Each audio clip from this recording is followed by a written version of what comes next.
Terima kasih. Bismillahirrahmanirrahim. Bismillahirrahmanirrahim. Assalamualaikum warahmatullahi wabarakatuh. Alhamdulillah, salatu wassalamu ala rasulillah wa ala alihi wa sahbihi wa man wala hama ba'du. Profesor Dr. Amani, senior saya yang tadi sudah menyampaikan banyak hal ya tentang Al-Qaulut Thayyib. Suatu pengantar yang sangat baik untuk memancing diskusi kita pada sore hari ini. Bapak Dr. Arifin, moderator dan sahabat saya, Direktur Markas Al-Azhar Indonesia, dan tentu seluruh sahabat-sahabat semua. Ya, kalau saya dari pesantren itu selalu mengatakan kita ini para penuntut ilmu. Ya, kita datang kemari ini ingin mendapatkan wawasan tentang Islam. Karena kita sadar betul bahwa Islam itu bagi seorang muslim bukan hanya suatu agama ritual, tapi juga menjadi pedoman kehidupan kita. Kalau bisa, apapun yang kita lakukan, dan itu pula yang diajarkan oleh Rasulullah SAW, istilahnya dari mulai bangun tidur sampai tidur lagi, itu seluruh aktivitas kita tidak lepas ya, dari prinsip-prinsip dan tuntunan-tuntunan Islam. Nah, pada sore hari ini kita mencoba melihat satu wawasan keislaman yang ada dalam buku Al-Qaulut Thayyib ya. Jadi kalau secara literal Al-Qaulut Thayyib ini artinya ucapan yang baik. Tapi sebenarnya kata At-Thayyib itu bukan hanya sifat dari kata qaul ya, tetapi juga menggambarkan pengarangnya atau penyusunnya. Karena penyusunnya adalah pemimpin tertinggi Al-Azhar, kebetulan guru kami, yaitu Syekh Profesor Dr. Ahmad Muhammad At-Thayyib. Jadi At-Thayyib di sini itu merupakan nama buku, juga merujuk kepada pengarangnya. Tadi Profesor Amani menyampaikan banyak hal.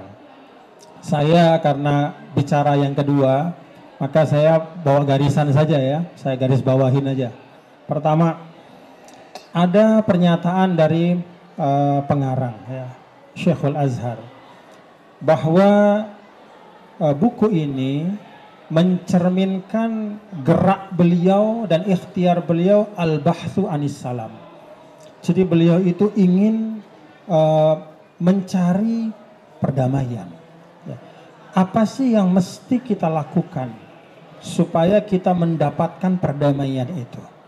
Karena beliau Imam Ahmad Thayyib ini meyakini, sebagaimana Rasulullah SAW juga meyakini, bahwa tidak ada tanah yang paling subur untuk tersebarnya Islam selain perdamaian. Jadi itu sebabnya dulu Rasulullah SAW sampai berkorban ya, waktu menulis perjanjian Hudaybiyah. Orang Quraisy mengatakan nggak boleh ada kata Rasulullah di situ, namanya Muhammad aja. Nabi mau dibuang kata Rasulullah. Kemudian bismillah buang juga. Nabi nggak keberatan. Bismillah dibuang, Rasulullah juga dibuang, hanya ada Muhammad bin Abdullah saja. Sampai sahabat protes ya. Umar protes radhiyallahu anhu dan beberapa sahabat protes. Kok mau-maunya Nabi membuang sebutan Rasulullah dan tidak menggunakan kata bismillah dalam perjanjian itu. Nah, Rasulullah SAW berkorban seperti itu karena beliau menginginkan perdamaian. Kenapa perlu perdamaian? Pada saat situasi damai itulah akal kita bisa berpikir. Kalau situasi perang, jangankan kita mau mencari kebenaran, mau menyambung nyawa saja susah. Kalau sudah perang itu sudah nggak ada orang mikir tentang konsep kehidupan, kemudian merenung tafakur. Orang sudah sibuk bagaimana hari ini bisa selamat. Cukup menjadi pelajaran kita apa yang terjadi di saudara kita yang ada di Palestina hari ini ya. Kita tidak bisa menuntut banyak dari mereka. Kenapa? Yang mereka hadapi itu bukan lagi teori-teori macam-macam, tapi menyambung nyawa, kehidupan detik demi detik. Karena itulah maka prinsip bagaimana menghadirkan tatanan kedamaian itu suatu bagian dari maqasid syariah. Karena itu dalam Al-Quran kan Allah Subhanahu Wa Taala sampaikan, wallahu yad'u ila darissalam. Allah itu mengajak kepada Islam yang merupakan tempat kedamaian. Nah di sini sampaikan di muqaddimahnya oleh beliau pada pengantar itu saya garis bawahi bahwa semua topik di buku ini mencerminkan kerja beliau di dalam Al-Bahthu Anis Salam. Jadi bagaimana supaya perdamaian itu hadir, tapi perdamaian yang bukan berarti mengorbankan prinsip, tidak. Perdamaian yang muassasun alal haqqi wal adli. Jadi perdamaian yang fondasinya itu dua hal, kebenaran dan keadilan. Karena itu misalnya kayak di Palestina, beliau Grand Syekh ini termasuk tokoh muslim, bahkan tokoh dunia yang paling keras ya, menyuarakan kemerdekaan Palestina. Paling keras ya, mengecam dan mengajak seluruh masyarakat dunia melawan kejahatan yang dilakukan oleh Israel. Jadi perdamaian yang dimaksud Al-Bahthu Anis Salam yang hendak dituju juga oleh Islam itu adalah Al-Assalam Al-Muassas Alal Haqqi Wal Adl. Jadi perdamaian yang fondasinya adalah kebenaran dan keadilan. Nah dari sini kemudian beliau menguraikan, tadi sudah disinggung oleh Profesor Dr. Amani, bagaimana kenapa sih Al-Azhar itu 1000 tahun konsisten dalam manhaj Ahlus Sunnah wal Jamaah. Kenapa? Nah dalam buku ini dijelaskan oleh Grand Syekh, kenapa kami 1000 tahun ini nggak pernah bergeser.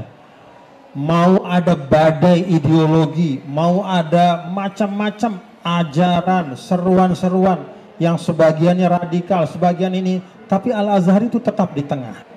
Ya. Kenapa dia tetap di tengah? Kenapa dia tetap memegang Ahlus Sunnah wal Jamaah? Karena kata beliau, Ahlus Sunnah wal Jamaah itulah yang bisa menjadi rumah besar bagi seluruh umat Islam. Jadi Ahlus Sunnah wal Jamaah itu sangat ketat ya di dalam membatasi misalnya masalah mengkafirkan orang yang beda. Itu Ahlus Sunnah wal Jamaah itu memberikan rumusan sederhana. Apa rumusannya? La yukhrijuka minal iman illa jahdu ma adkhalaka fihi. Jadi tidaklah mengeluarkanmu dari iman kecuali engkau mengingkari sesuatu yang menyebabkanmu masuk ke dalam iman itu. Apa yang menyebabkan kita masuk dalam iman? Syahadat. Jadi selama Anda meyakini rukun iman, tetap punya syahadat itu di dalam dada, maka Anda tetap sebagai seorang mukmin. Ya. Nah di sini Grand Syekh juga menyinggung bagaimana dalam Al-Quran itu jelas, innalladzina amanu wa amilus solihat misalnya. Jadi amal itu dipisahin dari iman. Ya. Di situ pakai kata waw. Kalau bahasa Arab itu kan waw itu menunjukkan beda. Misalnya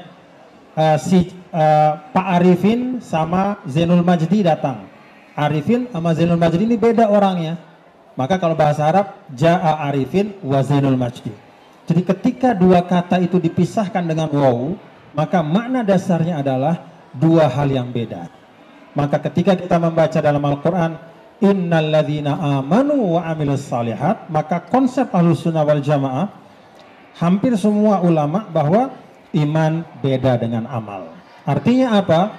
Kalaupun ada misalnya saudara kita yang punya keteledoran di dalam menjalankan agama, katakanlah misalnya sholatnya masih belum benar ya. Misalnya masih suka, mohon maaf, maksiat, dia tetap beriman dalam konsep Ahlussunnah.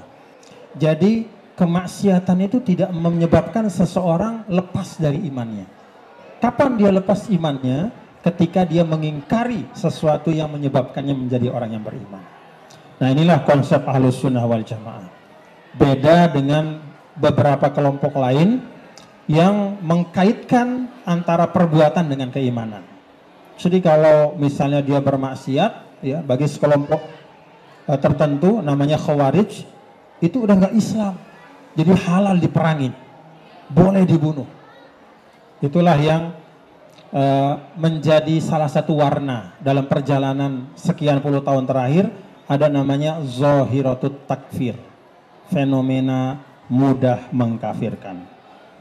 Nah, alhamdulillah ya, guru-guru kita di Indonesia ya, baik itu dari pesantren-pesantren, tokoh-tokoh Islam, rasanya ya, semuanya ya, insya Allah semuanya itu memiliki pandangan sesuai dengan mayoritas umat Islam, Ahlus Sunnah wal Jamaah, bahwa ada perbedaan derajat pengamalan tidak menyebabkan seseorang itu keluar dari lingkup umat Islam.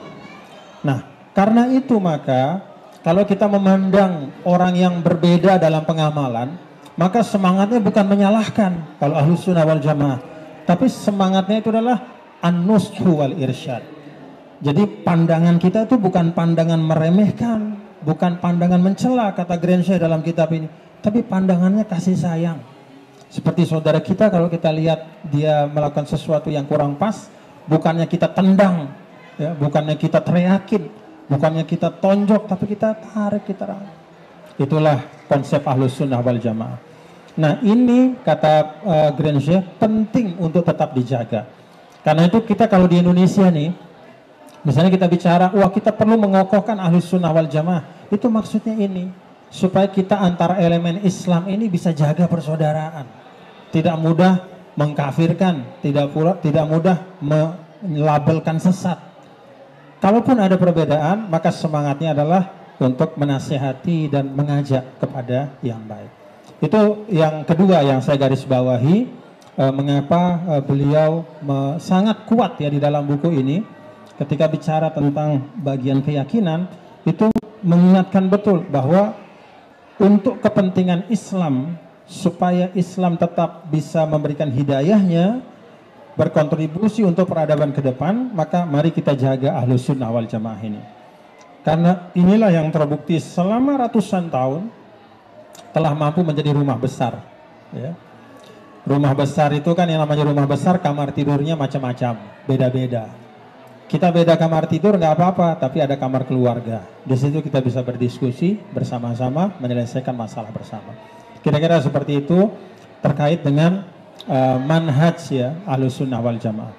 Kemudian yang ketiga yang saya garis bawahi, ini juga sudah disampaikan sama Profesor Amani, tentang berfatwa. Ya. Jadi memang dalam Islam itu fatwa menempati posisi yang sangat penting. Kenapa penting? Karena memang orang Islam itu pengen tahu apa tuntunan agama dalam sesuatu. Dia ingin kalau punya masalah, dia mau tahu menurut agama saya gimana nih saya nyelesain. Maka dia datang ke mufti, dia bertanya. Nah, Grenche di sini menyampaikan ada fenomena yang sangat kita sayangkan terkait dengan masalah fatwa ini yang terjadi di banyak negara-negara Muslim. Apa itu? At-tasayyub fil fatwa atau al-fatwa al-abasi. At-tasayyub fil fatwa itu artinya sembrono berfatwa. Ya, satu. Yang kedua, al-fatwa al-abasi, fatwa yang absurd, fatwa yang tidak menyelesaikan masalah tapi justru bahkan mungkin menambah masalah. Ya. Misalnya, nah ini mungkin saya otokritik ya. Kebetulan saya ini kan anggota Dewan Pertimbangan MUI Pusat. Ya. Tetapi itu tidak menyebabkan saya setuju ya, misalnya dengan ada fatwa terkait dengan metode atau cara pengelolaan dana haji di Indonesia. Yang kemarin keluar itu disebutkan bahwa pengelolaan dana haji Indonesia oleh BPKH itu haram hukumnya. Menurut saya ya, sebelum mengeluarkan fatwa itu harus betul-betul hati-hati, karena konsekuensi dari itu akan panjang sekali. Ya. Kenapa?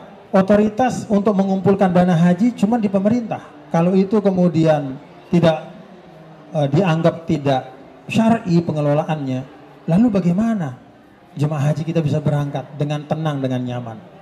Ya. Jadi ini menurut saya juga penting untuk kita hati-hati bahwa fatwa itu ya, prinsipnya adalah kalau untuk umat Ini kata Syekh Yusuf Al-Qardawi ya. Kalau buat kamu nih, ini beliau menyampaikan kepada tokoh agama, kalau untuk Anda yang ahli agama, maka pegang al-azimah, pegang ihtiyatnya, ambil yang susahnya. Tapi kalau buat orang awam, itu gunakan prinsip taisir, mudahkan. Maka dulu Ibnu Abbas ketika ditanya oleh dua orang terhadap satu masalah yang sama, jawabannya beda. Apa itu? Ada orang datang kepada beliau nanya, membunuh dalam Islam itu ada taubatnya enggak? Gitu. Ibnu Abbas lihat, kemudian dia mengatakan ada. Taubatnya Allah itu terbuka untuk orang yang pernah membunuh dengan syarat taubatan nasuha. Orang itu pulang dengan kelegaan. Datang lagi satu, nanya hal yang sama. Jawabannya nggak ada taubat. Masuk neraka selama-lamanya. Orang itu balik. Murid Ibnu Abbas nanya, Kiai, kok orang nanya masalah yang sama jawabannya beda? Kata Ibnu Abbas, gini, yang pertama itu datang, saya melihat di matanya penyesalan. Itu mata orang menyesal. Dia sudah membunuh.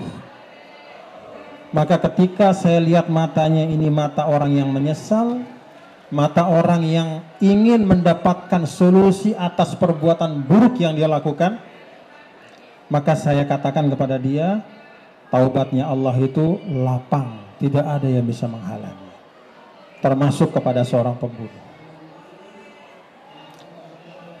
Yang kedua itu saya lihat matanya bukan mata menyesal, tapi nazaratul ghadab, mata kemarahan. Ini orang yang mau membunuh. Jadi dia datang kepada mufti untuk nanya, nih kira-kira saya mau bunuh dia nih, gue mau bunuh dia, ntar kalau tobat saya kira-kira masih bisa nggak? Maka saya tutup jalan untuk dia tidak melakukan itu. Saya lihat matanya mata kebencian, saya tahu ada hasrat yang hendak dia tuntaskan, maka saya cegah. Saya bilang sama dia, orang yang membunuh nggak ada tobatnya dalam Islam, kekal dalam neraka jahanam. Ini ilustrasi bahwa fatwa itu perlu disesuaikan dengan kondisi. Nah di sini Grand Syekh mengingatkan, nah ini juga pengingat buat kita semua ya, bahwa hati-hati, jangan sembarangan karena itu bisa mempengaruhi ya, memberikan dampak yang sangat luas. Yang terakhir, ya saya menggarisbawahi di sini, tadi juga Prof. Hamani sudah sampaikan, ada satu yang istimewa dari Grand Syekh ini. Beliau itu memberikan perhatian yang sangat luas ya kepada al-fi'atul mustad'afah. Al-fi'atul mustad'afah itu artinya kelompok-kelompok yang terpinggirkan dan terlemahkan. Siapa itu? Kaum pengungsi. Ya. Maka ketika beliau membuat dokumen persaudaraan kemanusiaan bersama Paus itu ada disebut khusus di situ orang-orang yang kehilangan rumah karena perang, mengungsi meninggalkan negaranya. Maka atas nama kemanusiaan kita harus membela mereka semua. Termasuk kaum perempuan, termasuk kaum anak ya. Bahkan Syekhul Azhar itu pernah mengeluarkan fatwa tentang kaum perempuan yang itu mengejutkan di Mesir ya. Ada beberapa fatwa beliau itu yang luar biasa, karena fatwa itu menunjukkan keberpihakan yang sangat kuat ya, dari Syekhul Azhar dan Al-Azhar sendiri kepada kaum perempuan yang sering ya, mendapatkan perlakuan yang tidak setara ya, tidak adil ya, sesuai dengan martabat kemanusiaan. Itu 4 hal yang saya garis bawahi. Kalau ada hal-hal yang bisa kita diskusikan, ya tentu saya sangat senang. Terima kasih. Assalamualaikum warahmatullahi wabarakatuh.